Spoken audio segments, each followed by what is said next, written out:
Nasabir Islamic Center, ujumbe wa leo. Alhamdulillahi rabbil alamin wal aqibatu lil muttaqin wala udwana illa ala adh-dhalimin wassalatu wassalamu ala ashrafil mursalin wa ala alihi wa ashabihi wa man tabi'ahum bi ihsanin ila yawmiddin, amma ba'd.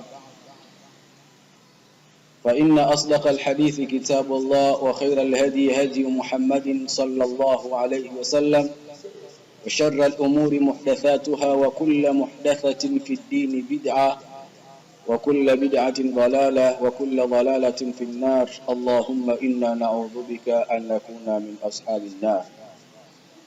بعدكم شكر الله عز وجل, lakini pia kumwombea ziada ya rehma na amani mtukufu wa daraja mtume wetu Muhammad sallallahu alayhi wasallam. Kwa hakika leo tena Allah subhanahu wa ta'ala ametuwezesha kukutana maeneo kama haya kwa makusudio ya kuweza kuendelea na kukumbushana na kufahamishana juu ya ibada adhim, ibada ya funga ya Ramadhan, ibada ambayo kwamba Allah subhanahu wa ta'ala ikiwa atatuwezesha, basi tuna masiku machache kuanzia hivi sasa, takriban masiku 8 ama 9, ili kuingia katika ibada hiyo ya funga ya Ramadhan ambayo hukumu yake ni wajib, ni fardhi.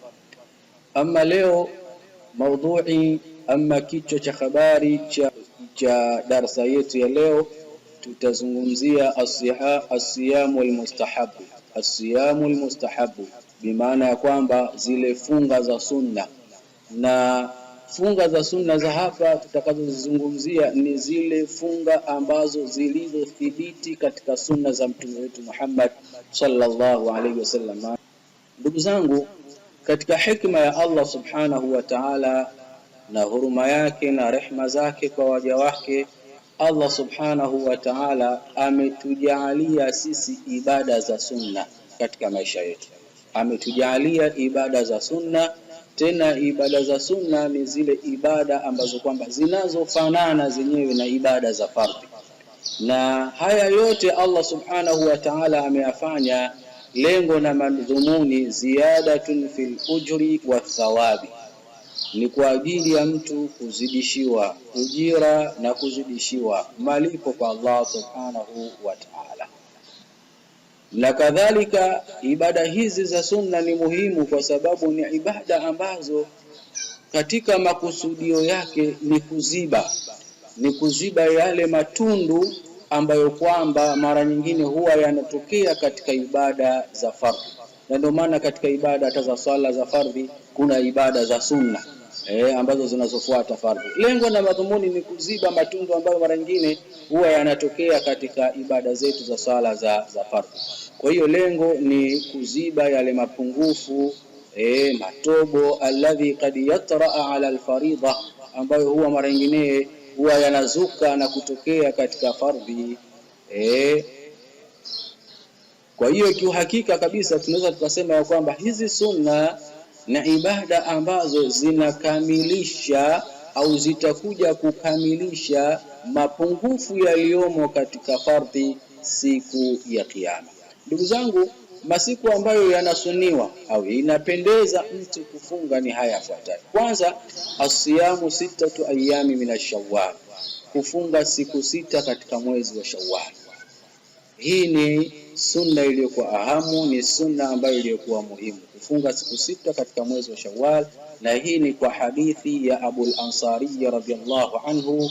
Mtume sallallahu alayhi wasallam anasema, man sama ramadhana, atakayefunga Ramadhani, thumma atba'ahu 6 min Shawwal, kisha akafuatizia na siku 6 katika mwezi wa Shawwal, kana kasiyami dahri, basi funga yake hiyo inakuwa kama vile mfano wa funga ya mwaka mzima. Yani bimaana ya kwamba mtu ukifunga Ramadhani ukaingia Shawwal ukaongeza ukafunga zile siku 6 za Shawwal zile, basi funga yako itahesabika mbele ya Allah subhanahu wa ta'ala kasiyami dahri, ni kama vile mfano wa funga ya mwaka mzima.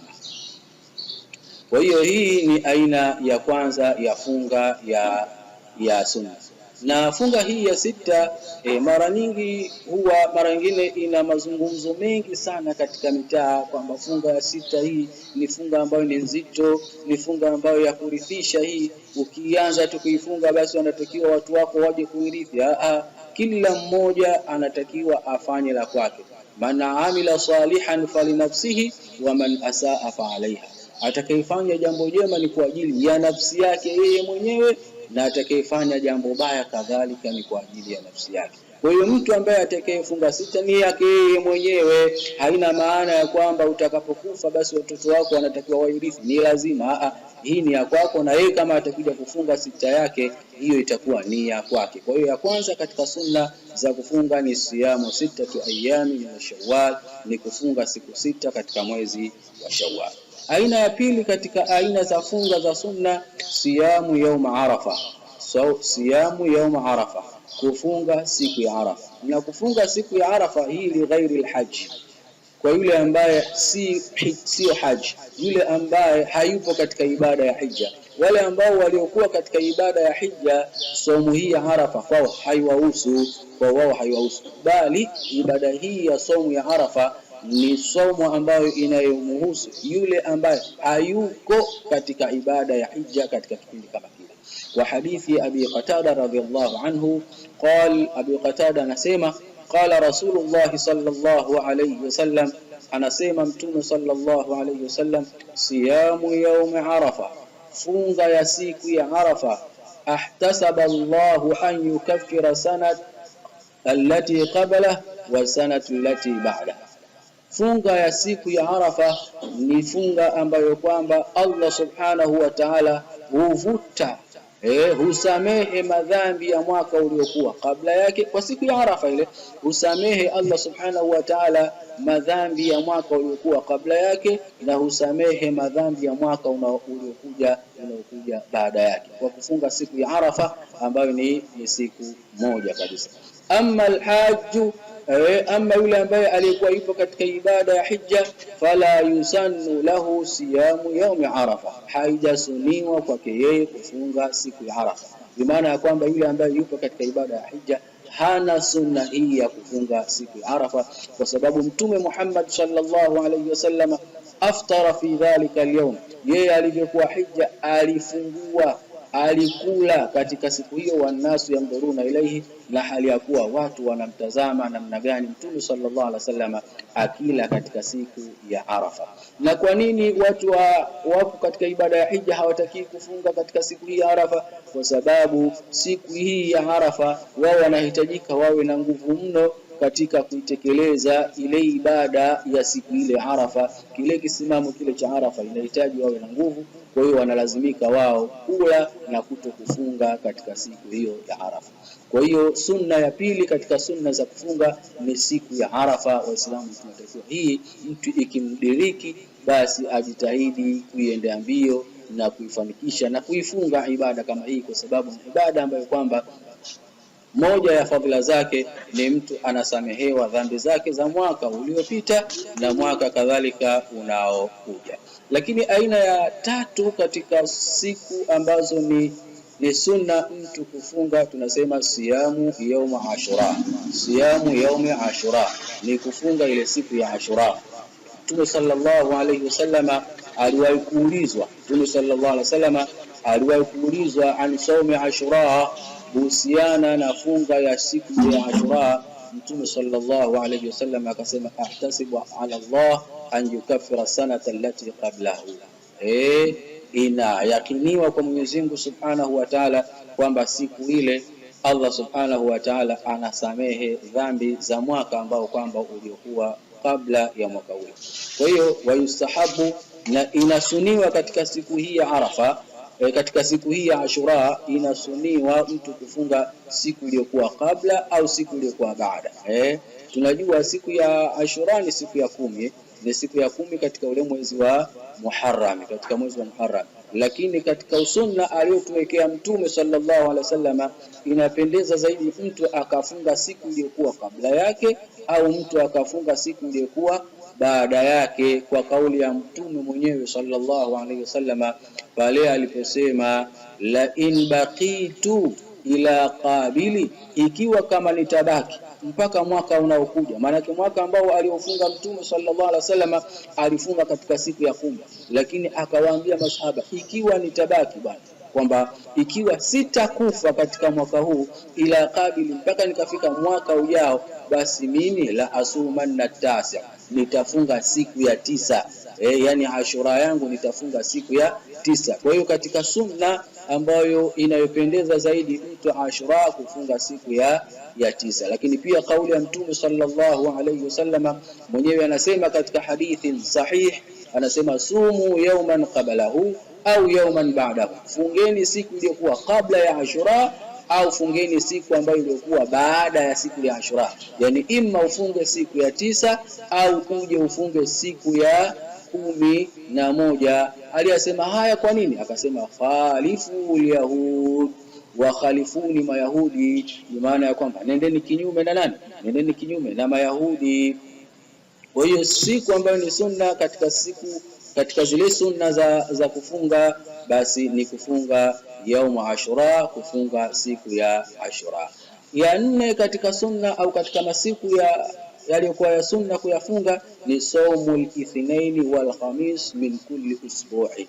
Saumul ithnaini wal khamis min kulli usbu'i ni kufunga siku ya Jumatatu na siku ya Alhamisi kwa kila wiki. Ndani ya kila wiki basi Muislamu anatakiwa ajitahidi afunge siku ya Jumatatu na afunge siku ya Alhamisi. Hizi ni sunna ambazo zilizothibiti kwa Mtume wetu Muhammad sallallahu alayhi wasallam. Katika hadithi ya Aisha radhiallahu anha, Bibi Aisha radhiallahu anha anasema kana an-nabiy sallallahu alayhi wasallam, alikuwa Mtume sallallahu alayhi wasallam yataharra siyamu al-ithnain wal khamis, alizoea mno, alizifanyia haraka mno kufunga siku ya Jumatatu na kufunga siku ya Alhamisi. Lakini pia kauli nyingine ya Mtume sallallahu alaihi wasallam, Mtume mwenyewe anasema tu'radul a'mal yawm al-ithnain wal khamis, upandishwa matendo kwa Allah subhanahu wa ta'ala siku ya Jumatatu, siku ya Jumatatu na siku ya Alhamisi. Kwa hiyo mwenyewe Mtume sallallahu alaihi wasallam anasema fa ahabu, basi mimi ninapenda ayyuridha amali wa ana saim, ziende matendo yangu, yapandishe matendo yangu na yaniache mimi hali ya kuwa niko ndani ya funga. Kwa hiyo katika sunna ambazo zilizopotezwa na Mtume wetu Muhammad sallallahu alaihi wasallam, ambazo yeye mwenyewe Mtume sallallahu alaihi wasallam alizifunga ni siku ya Jumatatu na siku ya Alhamis katika ndani ya kila wiki, basi jitahidi kufunga saumu kama hizo. Lakini saumu ya 5 katika saumu zilizokuwa za sunna zilizoelekezwa na Mtume wetu Muhammad sallallahu alaihi wasallam, siyamu 3 ayami, siyamu 3 ayami min kulli shahri, kufunga siku 3 katika kila mwezi. Kufunga siku 3 kila mwezi. Kwa wiki unatakiwa ufunge siku 2 kila wiki, kwa kila wiki siku 2 kama tulivyosema, Jumatatu na Alhamisi. Lakini kwa mwezi pia, ndani ya mwezi kuna funga za siku 3 kwa kauli yake Mtume sallallahu alayhi wasallam pale alipomwambia Abdullah ibn Umar alimwambiaje? Alimwambia sum min shahri 3 ayyam, funga katika mwezi siku 3. Alimwambia fa innal hasana bi'ashari amthali, alisema hivyo Mtume kwa sababu jema moja ni sawasawa na mema mangapi? 10. Kwa hiyo manake yale 3 ni sawasawa na 30, hiyo manake inakuwa ni sawasawa na mwezi mzima. Kwa hiyo Mtume alimwambia Abdullah ibn Umar, sumu min shahri 3, funga katika mwezi, funga siku 3, 3 ayami, siku 3. Fa innal hasanata, kwa sababu jema moja, bi'ashari amthaliha, linakuwa ni sawasawa na mema 10. Wadhalika, kwa ajili hiyo sasa itakuwa ni sawasawa na nini? Na siyamu dahri, ni sawasawa na funga ya mwaka mzima. Na hadithi nyingine inatokana na Abu Huraira radhiyallahu anhu anasema yeye aliwahi kuhusiwa na Mtume Muhammad sallallahu alaihi wasallam, anasema auswani khalili, alinihusia mimi kipenzi changu, alinihusia mimi bui wangu, yani Mtume Muhammad sallallahu alaihi wasallam alinihusia bithalathi, alinihusia mambo matatu. Jambo la kwanza, Abu Huraira anasema Mtume sallallahu alaihi wasallam alinihusia siyamu thalathati ayami, kufunga siku tatu, min kulli shahrin, katika kila mwezi nifunge siku tatu. Jambo hili la kwanza alinihusia Mtume Muhammad sallallahu alaihi wasallam. Lakini pia jambo la pili alinihusia Mtume sallallahu alaihi wasallam wa rak'atay duha, alinihusia mimi kuswali rakaa mbili za salati duha. Lakini kadhalika jambo la tatu alinihusia wa an autara qabla an anama, alinihusia mimi ni swali witri kabla ya kulala. Kabla sijaenda kulala basi nijitahidi niweze kuswali witri. Kwa hiyo inasuniwa ndani ya mwezi kufunga masiku haya matatu, na wanasema ahlul ilmi wa yustahabu an takuna al-ayyamul bidhi, na inapendeza zaidi yawe haya masiku matatu ni yale masiku matatu meupe. Ndio wanasema ayyamul bidhi, masiku matatu meupe. Masiku matatu meupe ni yapi? Ni 13 wal-14 wal-15, yani katika mwezi, yani ule mwezi 13, mwezi 12 na mwezi 13, mwezi 14 na mwezi 15. Hii ndio, haya ndio masiku yanaitwa ayyamul bidhi, ambayo yamesuniwa mtu kuyafunga, ni masiku meupe. Yani ule mwezi ukiandama mpaka mwezi 13, mwezi 14 na mwezi 15, haya ndiyo masiku matatu ambayo yaliyosisitizwa na kukotezwa na mtume wetu Muhammad sallallahu alaihi wasallam kwa hadithi ya Abi Dharr radhiyallahu anhu. Abi Dharr anasema mtume sallallahu alaihi wasallam anasema, man kana minkum sa'iman min ash-shahri falyathum thalathul bidhi, atakayekuwa miongoni mwenu ni mwenye kufunga, atakayefunga miongoni mwenu nyinyi katika mwezi, falyasum thalathul bidhi, basi na afunge zile siku tatu nyeupe. Ambazo siku tatu nyeupe ni siku gani? Kama tulivyosema, ni siku ile ya 13, siku ya mwezi 14 na siku ya mwezi 15. Kwa hiyo katika sunna, miongoni mwa sunna zilizoelekezwa za kufunga ni kufunga masiku matatu katika mwezi. Na sunna ya 6 katika masunna ambayo yaliyosisitizwa, au katika masiku ambayo yaliyosisitizwa watu kufunga sunna, saumu yaumin wa iftaru yaumin. Hii ni sunna muhimu, kufunga siku moja na kufungua siku moja. Yani katika maisha yako kama ni mwenye uwezo wa kufunga, basi ni kufunga siku moja na kufungulia siku moja, kwa kauli yake Mtume sallallahu alaihi wasallam pale aliposema katika hadithi sahih, afdalus siyam siyamu Daud alayhi salam, bora ya funga ni ile funga ya Nabii Allah Daud. Nabii Allah Daud alikuwa akifunga vipi? Mtume sallallahu alaihi wasallam anasema, kana yasumu yawman wa yaftiru yawman. Mtume Daud alikuwa akifunga siku moja na anafungua siku moja. Wa hadha min afdal anwa'i tatawwu'. Ahlul ilm wanasema na sunna iliyokuwa bora ni sunna kama hii, mtu ukawa unafunga siku moja na siku nyingine ukawa unafungua. Kwa hiyo aina ya 6 katika siku ambazo ni sunna kufunga ni kufunga siku na kufungua siku nyingine. Lakini aina ya 7 katika sunna za kufunga siyamu shahrullahil muharram, ni kufunga ule mwezi wa Allah ambao unaitwa mwezi wa Muharram, kwa hadithi ya Abi Huraira radhiyallahu anhu. Mtume sallallahu alayhi wasallam anasema, afdalu siyamu ba'da ramadhani shahrullahil muharram, yani bora ya funga baada ya funga ya Ramadhani ni mwezi wa Mwenyezi Mungu Muharram, ni mwezi wa Mwenyezi Mungu Muharram. Wa afdalu salati ba'da al-fariidha salatu al-layli, na bora ya swala baada ya swala za faradhi ni swala za usiku. Kwa hiyo mwezi wa Muharram pia ni katika miezi ambayo kwamba tuliosuniwa sisi kuifunga kama alivyotuelekeza mtume wetu Muhammad sallallahu alaihi wasallam, kwa kutuambia kwamba bora ya funga baada ya funga ya Ramadhani ni kufunga mwezi wa Muharram.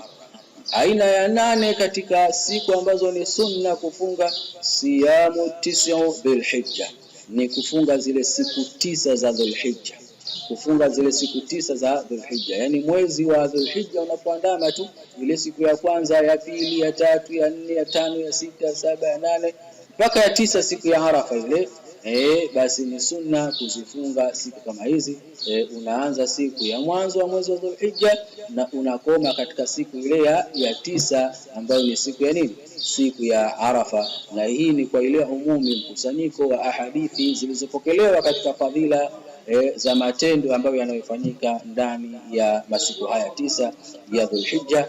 Mtume sallallahu alayhi wasallam anasema, ma min ayyamil amali salih fihinna ahabbu ila Allah min hadhihi al-ashar, kwamba hakuna masiku ambayo kwamba matendo mema yanapendeza zaidi kwa Mwenyezi Mungu Subhanahu wa Ta'ala kuliko masiku haya 10. Yani katika masiku 10 haya ya Dhulhijja matendo mema yanapendeza zaidi kwa Allah Subhanahu wa Ta'ala. Kwa hiyo ndugu zangu, hizi aina 8 ni miongoni mwa aina 8 ambazo za sunna zilizothibiti kwa mtume wetu Muhammad sallallahu alaihi wasallam. Kwa hiyo almuhimu tujitahidi sana kutekeleza ibada kama hizi, na kwa hakika kila ibada ambayo kwamba unayoifanya hakiki kwamba ibada hiyo ni mutabaa, iwe ni yenye kumfuata mtume sallallahu alaihi wasallam, kwamba mtume sallallahu alaihi wasallam alifanya. Kwa hiyo kila sunna ambayo kwamba uliambiwa kwamba hii ni sunna, basi ifuatilie sunna hiyo ni vipi, kwamba mtume sallallahu alaihi wasallam alifanya kama mtume sallallahu alaihi wasallam, basi kheri kuifanya sunna kama hiyo. Lakini kama sunna kama hiyo inakuwa haikufanywa na mtume sallallahu alaihi wasallam, basi inakuwa si vyema kwako wewe kuweza kuitekeleza ibada kama hiyo. Tumuombe Allah subhanahu wa ta'ala kwa haya machache ambayo kwamba tuliyozungumza, Allah subhanahu wa ta'ala atuwezeshe kuyafanyia kazi. Wabillahi tawfiq, wassalamu alaykum wa rahmatullahi wa barakatuh.